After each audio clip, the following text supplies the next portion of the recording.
Impossible, mes frères et sœurs. La vraie science adore Dieu.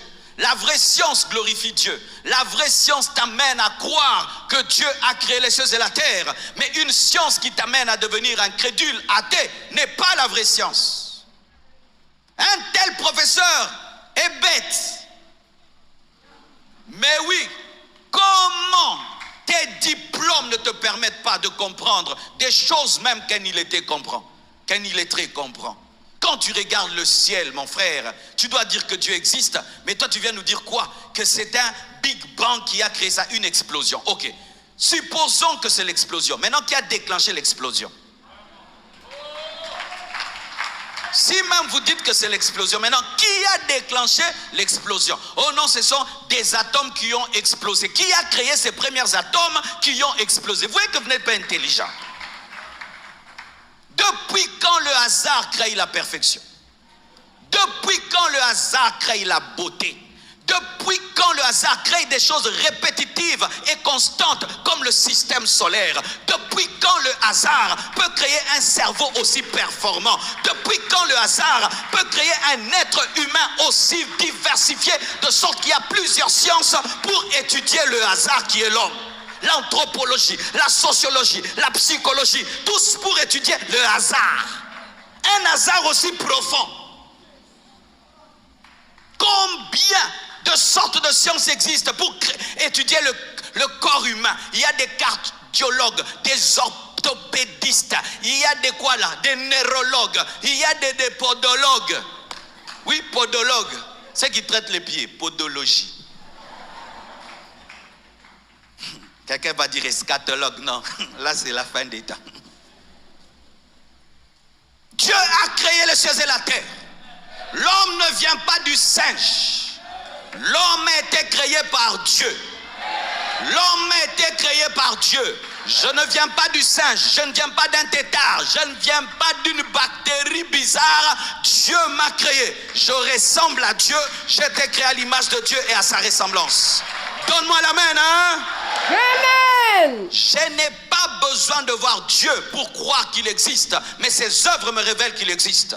Je ne vois pas le vent, mais quand il bouge les arbres, je peux dire que le vent est en train de bouger les arbres. De la même manière, la main de Dieu invisible se révèle au travers de ses hauts faits. La fausse science. Nous avons beaucoup d'étudiants ici.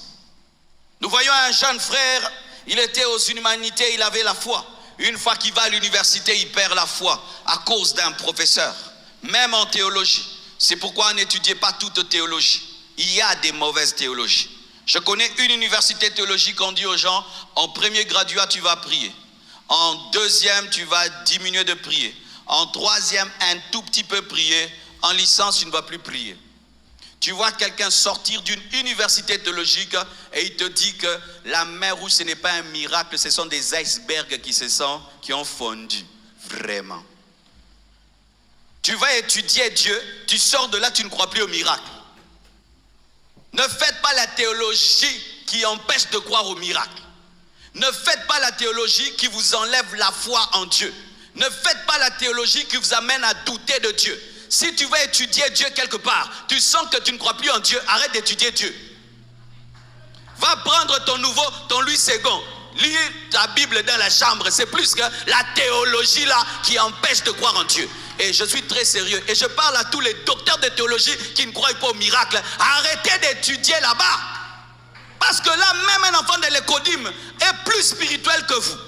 Vous ressemblez aux pharisiens, vous ressemblez aux sadducéens du temps de Jésus qui ne comprenaient pas Christ alors que les pêcheurs de poissons le comprenaient. Ils étaient en train de chercher Dieu derrière, devant plutôt un voile du temple sans l'arche, alors que Jésus, l'arche véritable, se promenait dans les avenues de Capernaum. Et le docteur n'ont pas vu l'arche qui se promenait, mais Pierre, le pêcheur de poissons, l'a vu. Faites attention aux livres qui enlèvent la foi. Faites attention aux livres qui vous amènent à douter de Dieu. Faites attention aux lectures qui vous amènent à douter de Dieu. Faites attention à toute prédication qui diminue votre foi, qui diminue votre consécration, qui diminue votre amour pour Dieu, qui diminue votre sensibilité spirituelle. Faites attention à la fausse science. C'est de la science, mais c'est une fausse science. Lorsque tu écoutes un prédicateur, il faut toujours faire le bilan après l'avoir écouté. Qu'est-ce que je suis devenu et qu'est-ce que j'ai reçu? Mais si tu sens qu'après l'avoir écouté, tu sens que tu as perdu des choses et plus tu l'écoutes, tu perds des choses, arrête de l'écouter. Il a la fausse science.